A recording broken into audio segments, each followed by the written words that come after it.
I told you I'm not hungry. You told me that yesterday, too. You still ate the whole bowl. Everyone who came here eventually left. What makes you different? I'm not here because of what you have, Vivienne. I'm here because of who you are.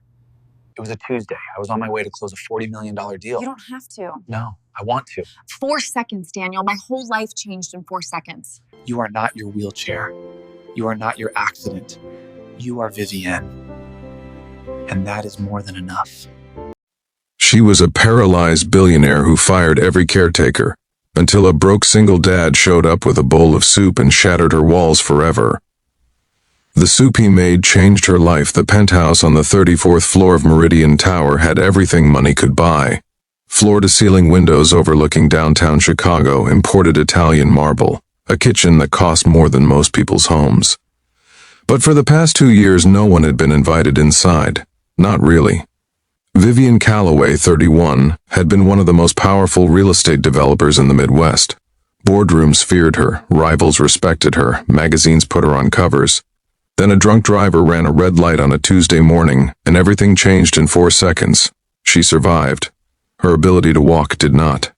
Now Vivienne sat in her wheelchair by the window every morning, watching the city move below her, a city that had once moved for her. She had fired 6 caretakers in 8 months. Too loud. Too pitying. Too fake. She didn't need their sympathy. She needed them to stop looking at her like she was already gone. The penthouse beside hers had been empty for months. She'd preferred it that way. Then came the noise. It started on a Thursday. The sound of a child laughing, loud, unfiltered, completely unbothered by the fact that this was a building where people paid for silence. Then a crash. Then a small voice saying, "Dad, I think I broke it." Vivienne pressed her lips together. Great. The new neighbor was a man named Daniel Reyes, 34, a former construction contractor who had taken the smaller unit. The only one he could afford after his divorce drained his savings and his ex-wife moved 3 states away. He had full custody of his 6-year-old daughter, Lily, and a part-time job at a hardware store that barely covered rent.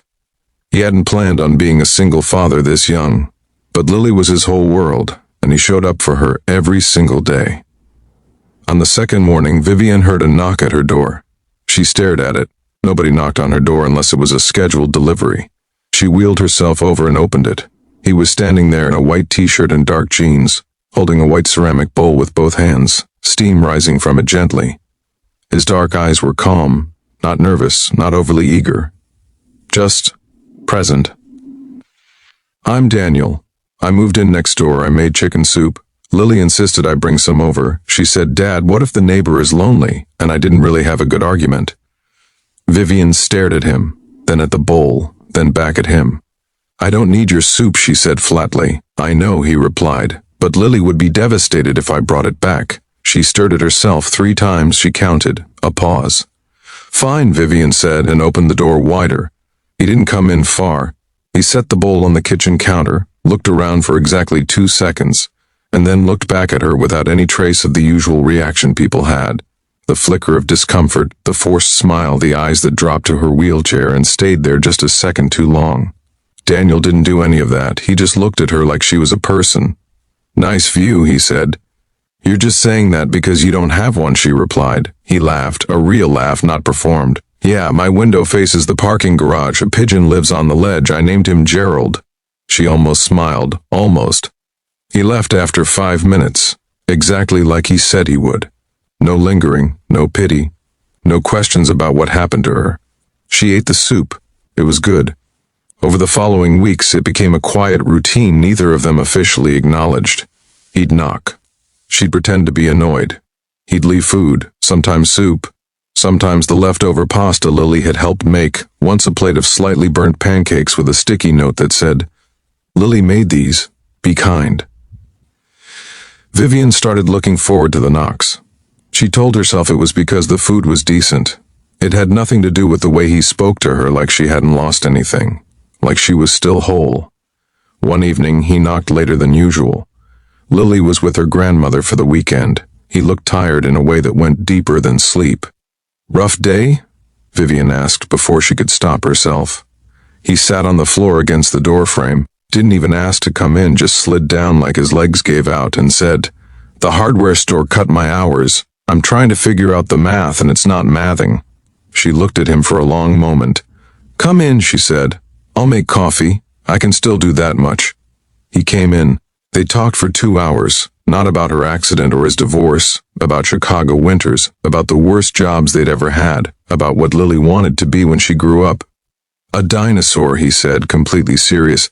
Not a paleontologist, an actual dinosaur. Vivian laughed, really laughed, the kind that surprised her, that started somewhere deep and came out before she could catch it. She hadn't done that in 2 years. A month later, Daniel got a call from a contractor friend. A big commercial project, good pay, steady weeks. He almost said no because of Lily's schedule. Vivian overheard him in the hallway, pacing, explaining the conflict. She opened her door. I'll watch her, she said. He turned. Vivian, I ran a billion-dollar company, Daniel. I can manage a 6-year-old for 3 hours.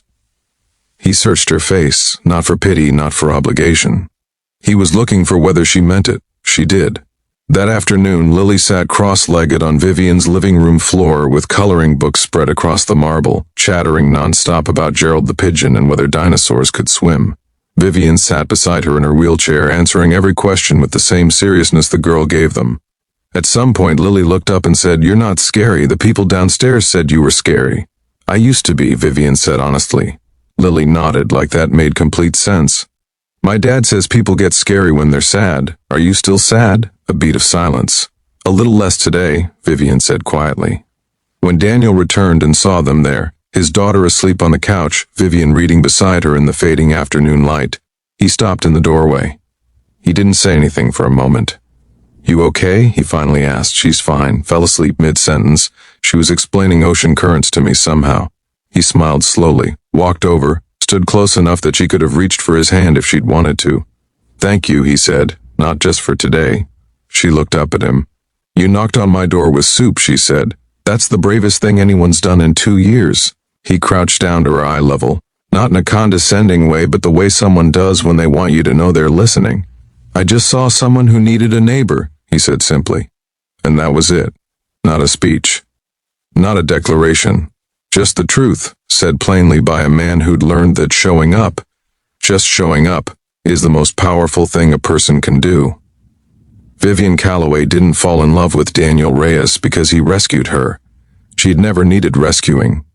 She fell in love with him because he was the first person in 2 years who had looked at her, wheelchair and walls and all, and seen someone worth knowing. And he had knocked anyway. Sometimes the person who changes your life doesn't arrive with grand gestures. Sometimes they arrive with a bowl of soup, a daughter who believes in dinosaurs, and the quiet courage to knock on a closed door.